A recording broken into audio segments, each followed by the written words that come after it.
going on, you guys? It's your boy Scotty, and you're watching my review on Love and Hip Hop Atlanta Season 8, Episode 10. What is going on, you guys? Happy Monday. Let's get right on into the fuck shit, because you already know, when it comes down to love and fuck shit, it's all about the fuck shit. So let's just get right on into it. We're going to start it off with Spice. She's on the radio with Carly and Joc, and you know Joc really ain't feeling Carly being on the show with him after all the bullshit that she done pulled at the cabin, but he got to be professional about the situation.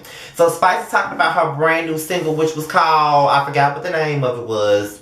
Don't just charge it to my mind, not my heart, but it was at the tip of my tongue, but I don't remember what it was called. But apparently it was #1 on the reggae charts in the US, and it was #1 on the reggae charts elsewhere. And now she's about to go to Trinidad and perform, and it's an all-expense trip paid for all of them to go. And you know Carly is all for it, being that she is from Trinidad, and being that she's from Trinidad, Spice wants Carly to be the one to host the trip until she gets there. So Carly and Spice is all for it, but Joc, on the other hand, he don't really know if he wants to be around this bitch after everything that she pulled with Kendra at the cabin. And to be quite honest, if I was Joc, I wouldn't want to be around Carly ass either, because you already know Carly is messy, okay? And she will find any motherfucking reason to tear that motherfucking shit down. We already know that she would, okay? But you know, Spice was like, look, I'm gonna let you and Carly handle that shit. I'm finna go and get my life right quick, but I'm gonna let y'all handle that, because this ain't got a damn thing to do with me. And I'm sitting there like, exactly, Spice, let these motherfuckers handle it. So after that, we get into Scrap. Now he got this situation going on with Jamal Bryant, helping they raise money to get a couple of people that was in prison out of jail, which I think is a cute thing. I think that's nice. You know, the ones that don't have non-violent charges against them, and then you know they're fixing them up for job interviews and doing all sorts of things like that. And I think that's a cool thing, you know what I mean, like to help those that's getting out of jail and all of that stuff. And you know, I have a friend that recently had to turn himself in last Monday, and you know, I wasn't there to judge or anything like that, but I was there to give out moral support regardless of what he did. At the end of the day, people are human, they make mistakes. And I'm not here to be nobody's Judge Judy or Judge Hatchet or Judge Maybelline or anything like that. I am nobody's judge and jury. Everybody has to take accountability for their mistakes, and that's just what it is. So Scrap had to take accountability for his, and now he's making a difference. And him and Jamal Bryant got together, and Scrap said that part of his life that got him in jail is the life that he's done with. And I honestly believe that regardless of his women troubles and his situations with all of that, I really do believe that he's really put he's gotten another head on his shoulders, a better head on his shoulders rather, and he's in a better place in regards to that. Next thing you know, Sierra's also there, and she's fixing up the girls' hair, fixing up the makeup, you know, helping them get ready for job interviews. And Akbar V comes, and you know, she was talking about her good friend out of the blue, Scrap DeLeon is her friend, and she said, oh girl, I'm gonna introduce you to Scrap. So when her and Scrap was sitting up there talking and getting acquainted or whatever, he was telling her his story, to me it seemed like they had a little bit of chemistry. And I don't know why, but you know, every time I watch these reality shows, I'm always assuming that everybody is older than me, but I think that Sierra is around my age, because you know, I'm 30, and I'm thinking she's about to turn 30. It is Gemini season, I think, or the Gemini season starting tomorrow. Whichever one, you know, I think that she's my age.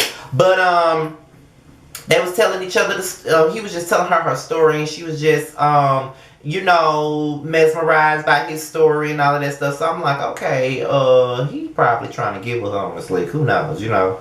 So Shay Mack, she calls Shekinah and wakes her up out of her beauty rest so she can talk about Mayman, what the fuck Mayman and did. Now, she done found some condoms, and she's like, you know, me and Mayman do not use condoms. My thing about this is this right here. I don't give a fuck how long I've been with you, nigga. You gonna have to use a condom. You know what I mean? Like, point blank in the fuck period. Now, everybody has their slip-ups.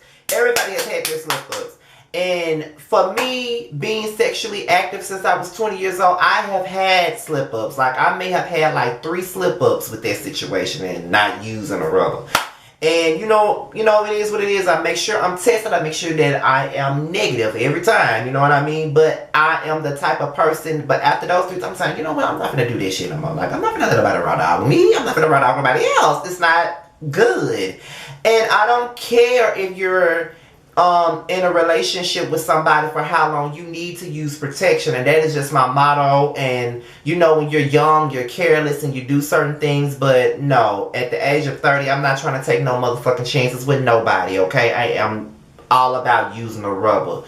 No glove, none of this love. And that's exactly the motto that I use. You know, like, I don't care how much I trust you, I just don't want to do that. And when you find, it's sad when you find condoms and you automatically think that a motherfucker cheat on you because you never use them. That's crazy to me, but it is what it is. But you know, Shekinah said that she gonna see to it that made man confess up to what the fuck he did to her. And you know, it's kind of like Shekinah said, you done been down this road with Main Man, and he gonna continue to do it again and again and again and again and again, and you still gonna take his ass back again and again and again and again and again. That's normally how the shit work. You know, when a nigga cheating on you, you normally take his ass back again and again and again and again just because you love somebody. And it's easy for us to judge. We've all been in situations where we were stupid for a man. I know I've been in a situation where I was stupid for a motherfucking man when I knew I should have left his motherfucking ass, but I stayed and I stayed and I stayed. To that third time, I was gone and never looked back. So sometimes it takes for us to look like a damn fool for us to really see what our worth really is. And I really hope that Shay makes sense for her worth really is. Because don't nobody deserve to be cheated on.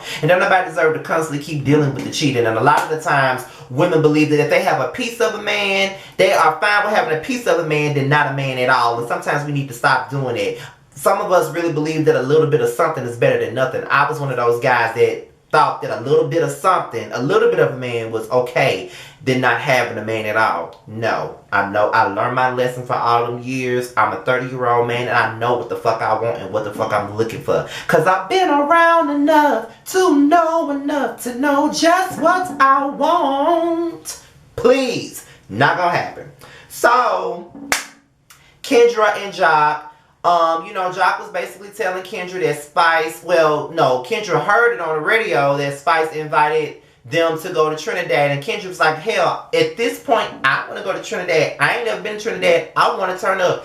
And Jock was like, well, I wasn't really certain about you going to Trinidad just because of the whole Cardi situation, and I don't want to be around this shit. And Kendra was like, well, that wasn't the best representation of me to Jock's friends and all of that, so I don't really want them to look at me a certain type of way, but I really want to go and be with my man and have a great time. Trinidad is a fun place to be. And I honestly agree with Kendra. Like, for me, even if I don't fuck with you, I can really be around a person that I don't fuck with and really act like that they're not there. Honestly, I don't give a fuck if you're a family, you're a friend, an enemy, an ex-friend, a foe, whatever. If I'm in the same room with you and I know I'm not fucking with you at that moment, I can honestly act like you're not there. Like, do you know how many people that I don't fuck with have dead bodies? Their dead bodies is literally in my head right now, and they really don't mean shit to me. Like, that's just that's just how I roll. Like, if I don't fuck with you, I don't fuck with you, and that's just what it is. Like, I don't give a fuck who you are and what you've been doing and how you living. I don't give a fuck. If I don't fuck with you, I don't fuck with you. Bottom line. So, Mimi, Shekinah, Sierra, and Tokyo, they're all at Sierra's beauty shop, and Tokyo and Mimi getting their hair done. And apparently Sierra got some flowers, and she obviously got a secret admirer, but she don't know who gave her the flowers, and everybody trying to figure out who the fuck gave her the flowers. I believe Scrap gave her the flowers. It was just too obvious. Like, Mona just make this shit. It's just like, at this point, we know that this shit is fake. We know this shit is fake. We just gonna watch it for the motherfucking entertainment, and that's just what it is. So, okay, Mona girl. In my Forest Rocks voice, Mona bitch. So, she started talking about the situation with Pooh and BK and how she was trying to get at BK and all of this bullshit. So, as they're talking about it, Sierra still feels like, Cardi came out and told me this shit while she was mad with Pooh. And I hate when people do that. They wait till they mad with a motherfucker to tell you what the fuck a motherfucker done said. And I feel like this, if you gonna wait till you get mad at this motherfucker, what else did they say about me for you to want to tell me about it now? Like, no, I don't like when people do that. I feel like that's foul, fucked up. I don't give a fuck how fucked up of a person Pooh is. I feel like Carly Red is fake as fuck for doing this. She should have been told Sierra that a long time ago. And as they're talking about it, Pooh, the Botox queen, decides that she wants to walk up in this bitch and just act like, she all that. She ugly as fuck, and it's just not right for her to walk into Sierra's shop. And then she want to say, Ciara called her out on the shit. She claims that she never wanted to fuck BK. BK is not her type. Then, you know, Ciara's like, I'm not doing it with your husband. And then she talking about, well, my husband would never be around you anyway because my husband don't fuck with hoes. Bitch, you a hoe. So he obviously fuck with hoes. And when she called you a hoe, Ciara, in your shop, that's when you should have did what you did to Keely. Took your motherfucking purse and swung it at that bitch the moment she called you a motherfucking hoe because she straight up disrespecting you and your own shit. That's number one. Number two, Pooh just ain't got no motherfucking clout. She ain't got no couth about herself. She ain't got nothing. My thing about this bitch is that she just keep on just screaming to the world how her and her husband fucked Carly. How her and her husband fucked Carly in the ass and Carly shitted in her sheets. It's like she just using Carly's bodily fluids as a damn badge of honor. That's what it comes across to me. Like, this bitch is so disgusting. Her and her motherfucking husband. And Ciara told her right to get the fuck out, but I wish that Tokyo would have got up before that bitch left and threw that shit at her and made sure it hit that bitch. That's what I wish it did, but I'm glad that, you know, Ciara and Tokyo tried to do something, but I feel like they could have did more than what the fuck they did because that bitch deserved everything that could have given her. And look at Mimi, irrelevant ass who ain't got no damn storyline, just sitting back there enjoying the motherfucking tea. It don't make no damn sense how unbothered her ass be. So, next thing you know, Tokyo was in the studio with Made Man, and you already know that her and Shekinah done set this up so Shekinah could come in and just, you know, shut it down on his ass. You know what I mean? So, next thing you know, Shekinah walks in and she basically confronts Shay Mack. Confronts Made Man about what he doing to Shay Mack, and he don't even know where the fuck the comments even came from. He feel like Shekinah need to stay out their motherfucking business and ain't got nothing to do with her, and that's his relationship. And Shekinah was like, Shekinah my road dog, that's my bitch, and if she gonna come and knock on my door at 4 o'clock in the morning, wake me up out of my sleep with this bullshit, then your relationship is my business. I'm like, because if one of my friends wake me up out of my sleep at 3 and 4 o'clock in the morning, hell, I don't want a bitch to call me at 8, 9, 10, 11, or 12 o'clock.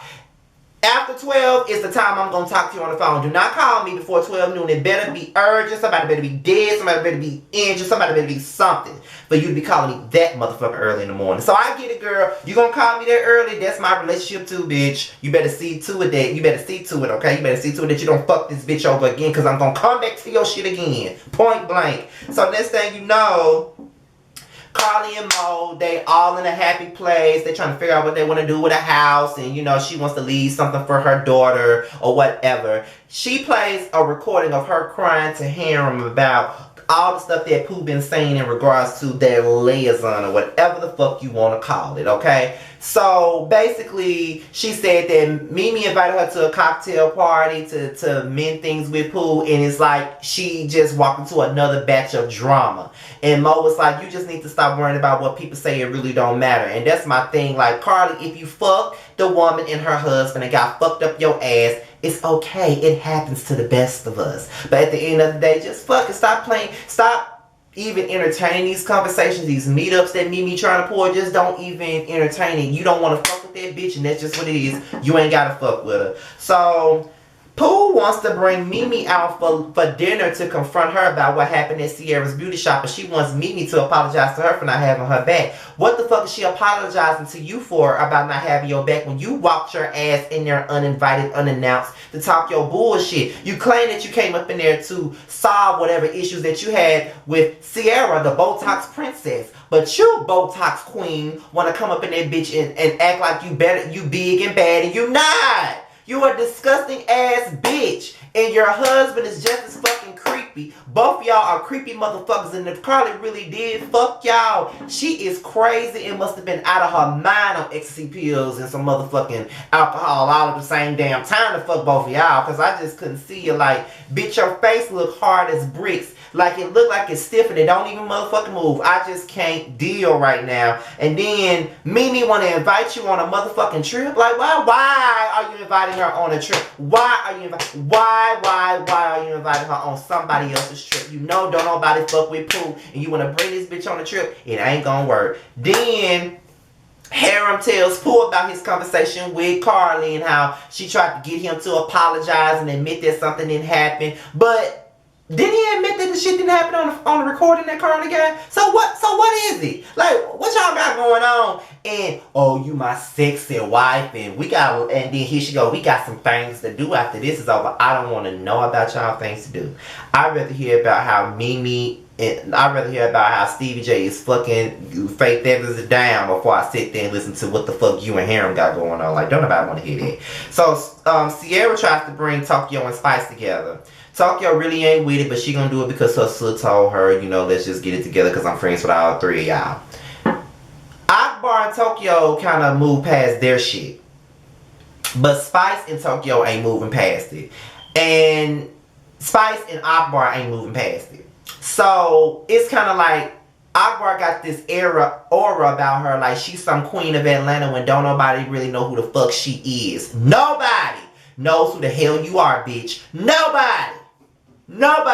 So what the fuck make you think you some fucking queen and everybody gotta bow down to you? Ain't nobody gotta bow down to you. Nobody. Like, I started off loving Akbar Val. I really did. But now I can't fuck with her. Her attitude is bad and it's just fucked up. Like, you were wrong and you want an apology from them. They didn't do shit. You were being subliminal. And you want to say you ain't got a problem with Tokyo. You obviously do because you made it sound like you did in your conversation with Moniece. You obviously do got a problem. And that's why you said what the fuck you said on this stage. And Spice wasn't going. And the motherfucking producers knew that she was going to take that shoe and either hit you with it or throw that motherfucking shoe at your ass. They already know that's her signature move. That's why they made her put the motherfucking shoes back on. Then you call her a bitch. She asked you not to call her a bitch. Then she get ready to climb over the table. They stop her. Then you start mimicking her damn accent. It's like you rude, you disrespectful, and you just need to stop. Point blank period. You coming across too motherfucking strong and it's not flattering, sis. Stop.